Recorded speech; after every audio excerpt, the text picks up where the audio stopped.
Okay, you know what? Just quickly, because you spoke about it takes some experimentation to even get to the offer. Yes. Can you just quickly cover, like, what does some of the experimentation look like? Yes. So it looks like, okay, let me sell an hour of my time doing this thing for one person and just test it, right? When people say, like, what do I need to do to become an entrepreneur? Sell something. That's what makes you an entrepreneur, selling. Legally. You legally become an entrepreneur, right? You legally become a sole proprietor the moment you are delivering something to someone and they pay you for that service or product or whatever it is. You are now a sole proprietor. You instantly have this business entity, right? So that's what I like, get people to pay you so you can try it, and try not to sell things that are a year-long experience or that will just be a massive commitment for you to undertake. Do a small bite, right? What does it look like to sell an hour consult, right? Or to sell, one copywriting project, right? Like, or one, just one deliverable, right? Sell that one thing, experience delivering it, and see how it feels. Did you love it? Was it exciting? Was it fun? Did it suck? And you're like, oh, I never want to do that again.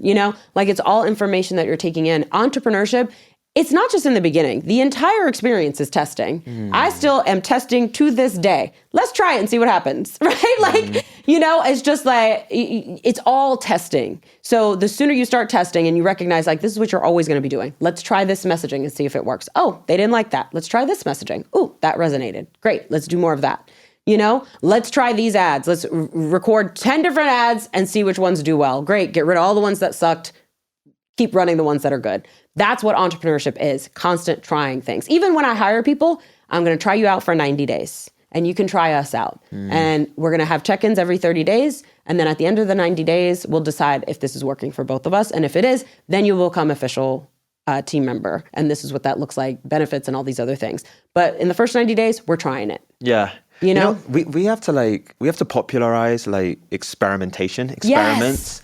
And it's funny because even before we started recording, you asked me, you're like, how did you start? Like, what made you start this? Like, how did you start? And I said it started as a 10 episode experiment. Yes. That's now like a 150 episode experiment. Like, it just kept going. And it's actually, I think sometimes in the beginning, and I've done this, we put too much pressure on ourselves to have the thing that we're going to do for the rest of our lives that's going to be the generational wealth for our families. Yes. It's like, no, just do an experiment. Right, just try it. Just do an experiment, and then if it feels right, or if you're just enjoying it and it's working, just go push it out a little bit further. Right. And it's like, before you know it, there's a 7-figure business there. Mm-hmm. But it wasn't this like super strategic, oh, I knew it, and then, Yes, you just find your way there, right? By taking these steps, you're going to get yourself there, But I also think we have this thing where we don't want to make mistakes. And it's like, sorry. You want to make $1 million, you go make mistakes. Let me tell you that right now. Even on the other side of $1 million, you go make mistakes. So like, make mistakes, get comfortable with mistakes, because mistakes are opportunities to learn. And if you're not making mistakes, it means you're not taking risks. If you're not taking risks, it means you're not building wealth. There is no wealth without a risk, period. So if there's no possibility to fail, then you are not taking a risk and you are not about to make a bunch of money. This I know for sure. Okay, I want to move on to step 3, price based on value, not time. Yes. Don't charge by the hour. Instead, charge based on the transformation you create and the value the result provides to the client. Correct. Everybody does hourly when they're starting. Like, oh, I charge $50 an hour, or I charge $100 an hour, or whatever it is. And I'm like, why is that the unit by which we value things? Because if you think about it, when you get better at something, you can do it in less time. So now you get paid less when you become better at it. I don't like that. That doesn't make sense. Why is that? That is not like the amount of time it takes me, right? Like, I can solve complex business problems in 10 minutes. I do it all the time in group coaching calls where somebody comes up, they tell me their problem. I tell them what to do. They're like, oh my God, you just changed my life. I'm like, you're welcome. You know what I mean? And so like, in that 10 minutes, should I be paid, 10% of whatever my hourly rate is? No.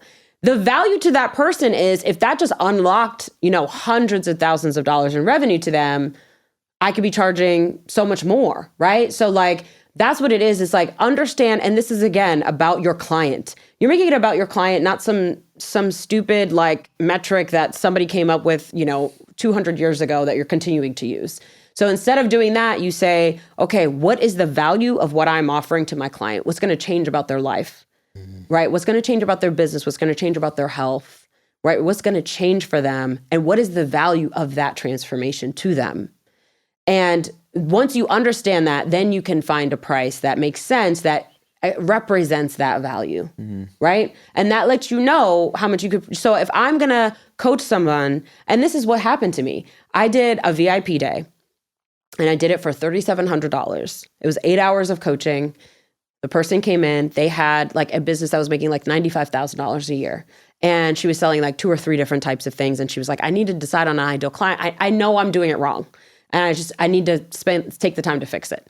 So she spent the day with me. We reworked her entire business, her ideal client, set up her marketing, laid out the offer, created the whole plan, right? She left with like her exact step-by-step game plan, the new offer, all the things. She went and did exactly what I told her to do because she was an excellent student. Within 6 months, she had $1 million business. Actually less than that. I'm sorry. It was like 3 to 4 months, right? It took her that long to like execute all the things and launch the thing. And once she launched it, she got so many clients that she now had $1 million run rate in her business.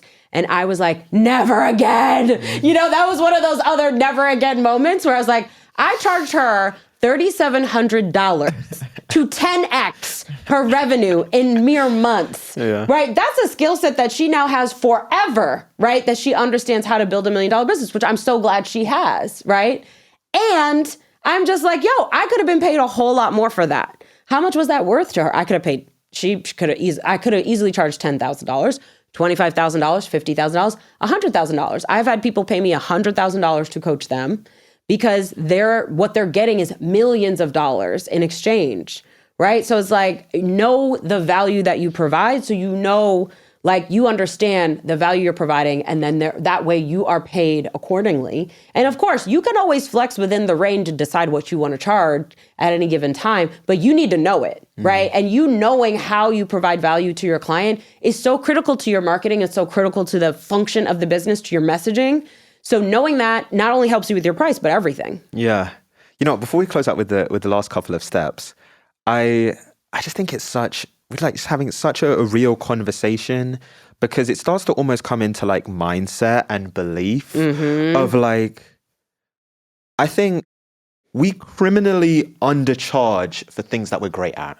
Yes. And like, I've even had to have that conversation with myself sometimes, because I'm like, you like say the price and you're almost like, you're like hesitating. You're like, and it could even be, the price could even be bigger than what you say. Yes. But we criminally undercharge.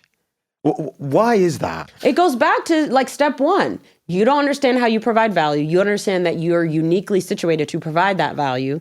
So you undervalue your skill set that other people don't have, right? And then you charge less as a result. And it's also fear. Like, honestly, when you say your price, I want it to make you uncomfortable. If you're not uncomfortable, you're not charging enough.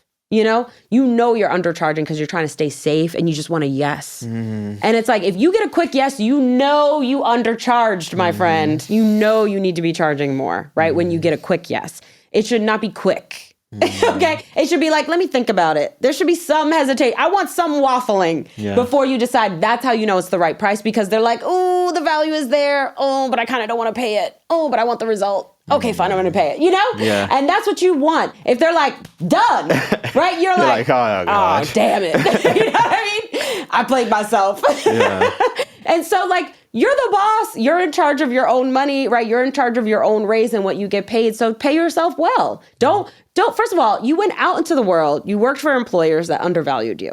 Then you started your own business and now you're undervaluing yourself. Make it make sense, right? Like, when are you going to be valued if you're not going to do it? Right? So you have to be the one to do it, even if it's scary and uncomfortable. Yes, it is scary and uncomfortable to be paid what you're worth for the first time in your life. Yeah. Correct. And to your point, people can only value you as much as you value yourself. So that will always be the limit. Yes. If you don't value it, it will always be the limit. Exactly. Like I'm up here, meet me up here. Oh, you don't want to meet me up here? Cool. You can stay right where you at because I'm not coming to meet you. I'm staying up here where I know my value lives. Right? And then guess what? When I'm up here believing in myself, all I'm going to do is energetically attract all the people who agree with me. You know? But when we down here playing ourselves, we got like, I'm playing myself energy. We got like, I'm not taking risk energy. We got fear energy. That's not attracting our people. Yeah. That's not helping us. Yeah. It's like you have to tap into an abundance mindset. Yes. And I think you made such a good point, which is so often it's because we just want the yes. We just want someone to say yes. Easy. It is not easy. Okay, if I pay you 50 cents, I'm like, what do I get for my 50 cents? I'm not just giving it to you. It doesn't matter if you charge $1 or you charge $1 million. I still want to know what I get for that. So you still have to do the sales part. You don't get to skip the sales conversation no matter what. So if you know that's going to happen anyway, you might as well be paid what you deserve to be paid. Okay, so if you enjoyed this episode, you're going to absolutely love what we did with this one right here. Click here.